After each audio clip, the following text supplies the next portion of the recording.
make LA County to help make LA County a more trauma-informed workforce.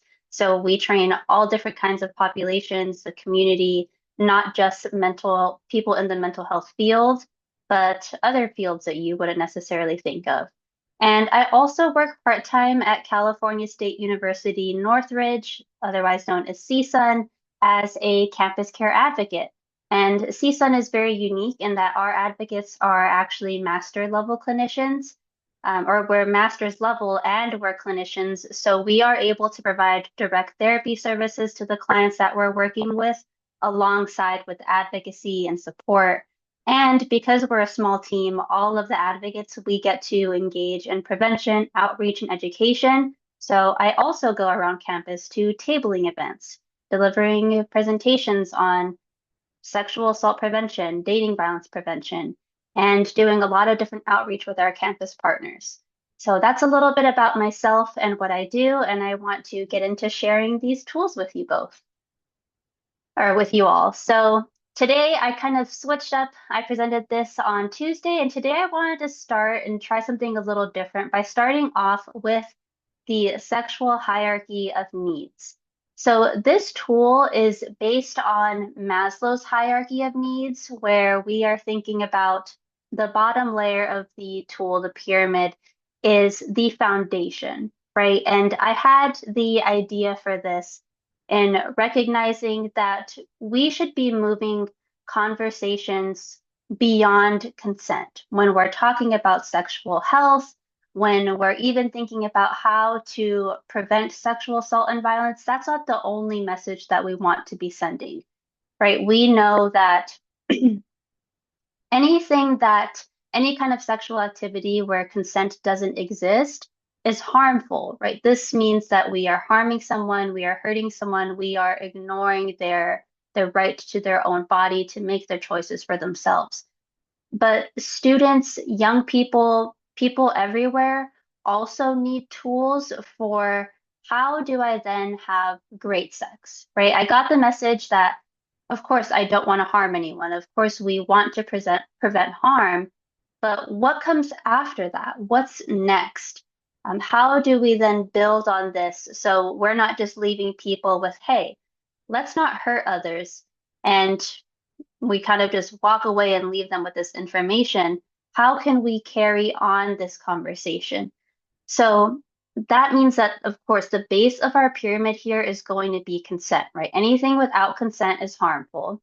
But what comes after that is then bridging those conversations into what does safe sex look like for somebody? And this can be different depending on the individual, the relationship that they have with the person or the people that they're engaging with. This can include talks of birth control, contraception, condom use, STI screening or testing, simply having conversations with your partner.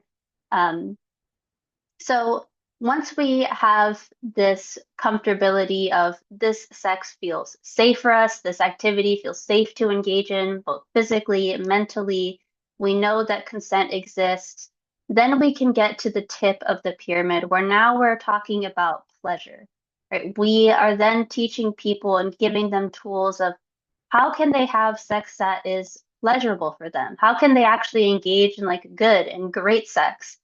And not just sex that isn't harming someone, but something that makes them feel good, right? People engage in sex for a variety of reasons. They engage in sex for intimacy, for connection, for because it feels good, for pleasure, right? That is the true main purpose of having sex, is it should be pleasurable for us, right? It's more than just avoiding harm.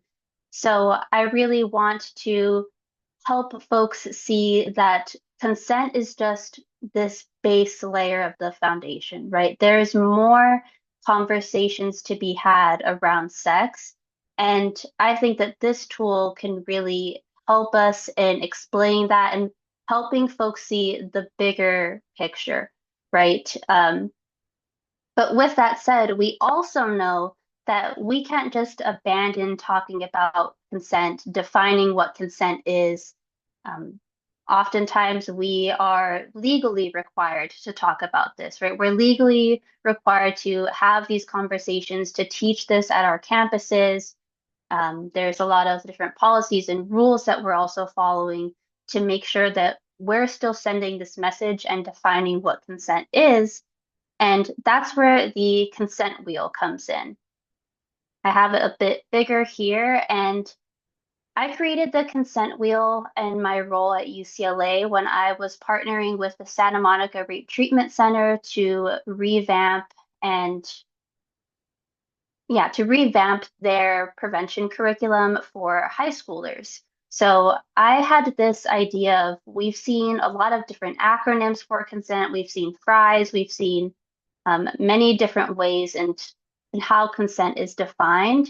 And I'm sure for a lot of you, this may be familiar in that it was inspired by and drawn from the power and control wheel. So it's very similar to the power and control wheel, which is used to define how power and control exists in abusive and domestic violence situations. So at the very heart of the wheel is yes, right? Consent is inherently permission. It is reflecting this affirmative yes that we are wanting to teach and get across to people. And the different spokes of the wheel are some of these really common definitions and how concepts and how we're defining consent already. So a lot of these may be familiar to you. Some of them are pulled from FRIES. Some of them are a little bit different. We have voluntary, of course, it's freely given, not under any force or manipulation.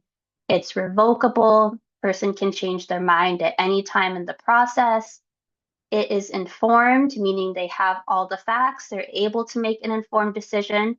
This is also where we can talk about that safe sex piece, right? What does that look like when it comes to being informed and practicing safe sex?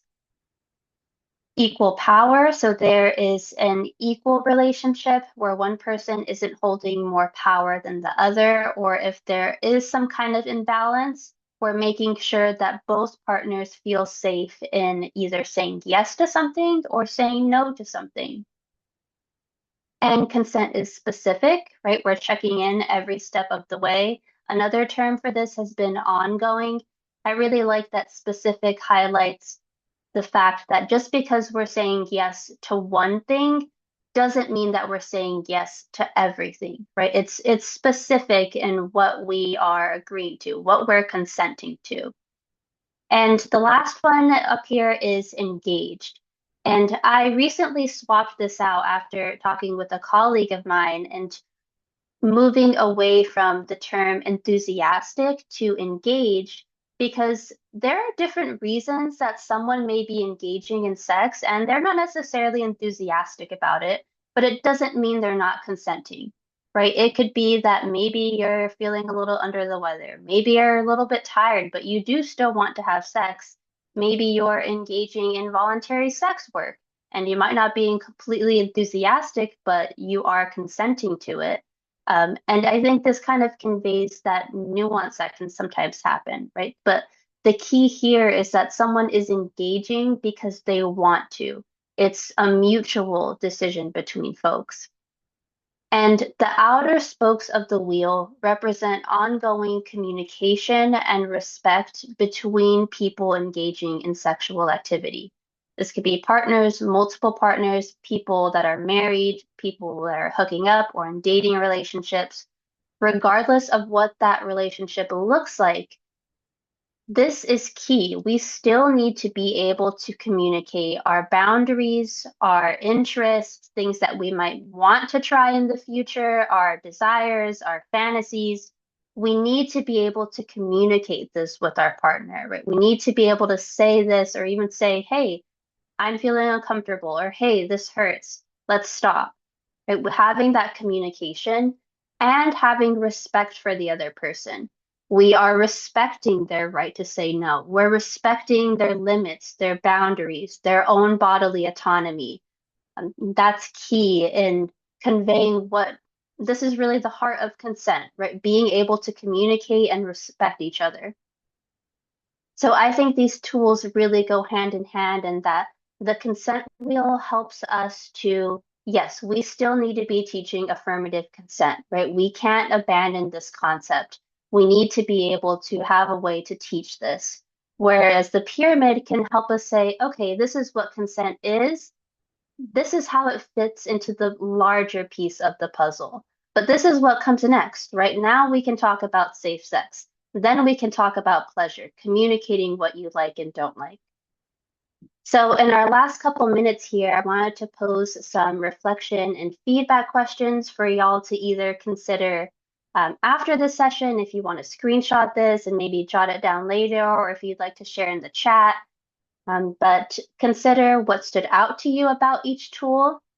Are these tools easily presentable? And if not, what changes would you make? How might these tools be incorporated in your work? And what questions do you still have? Some questions that I've gotten are, will these two tools be available? And yes, that is my goal, to make them available. And I'm considering how I can make them accessible for folks, right? So that people really anywhere can kind of go online and be able to download this. That's something I'm looking into. And I'm also hoping to gather more feedback on these tools. I have been presenting the consent wheel at my campus just this past semester. So the first fall semester from August, and I would really like to spend a whole academic year gathering feedback on both tools to see if there are any changes that I need to make, to see if there's something else I'd want to incorporate, and just to make sure that this is something that's easy to understand, that folks can grasp, and that it's accessible. So I think we're right about at our time. Thank you so much for joining. I'm really excited to share these tools. I think we have about a minute left for any questions, and I'll be just looking in the chat. Another great book that I would love to recommend is Sex Beyond Yes, Pleasure and Agency for Everyone. I've been reading this just recently too, and when I made the first one, the hierarchy of needs, one of a colleague of mine told me about this book. Like, wow, what you're talking about is exactly in this book, and I've been reading it. It's amazing, and it's talking about kind of the nuance with consent and how we can start incorporating pleasure. But thank you, everyone. Let me also, I can put the book in the chat.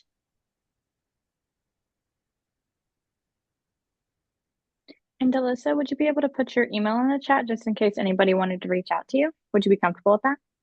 Yes, absolutely. I'm putting that in the chat too. I'm double checking, making sure nobody else has any questions. I don't think I see any.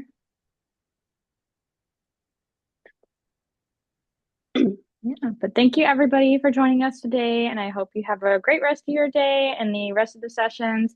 And I hope you enjoyed the conference thus far. But if you have any questions, please feel free to reach out to Alyssa, and she will hopefully be able to answer those questions for you. But I hope everybody has a fantastic rest of their day and a great rest of your week.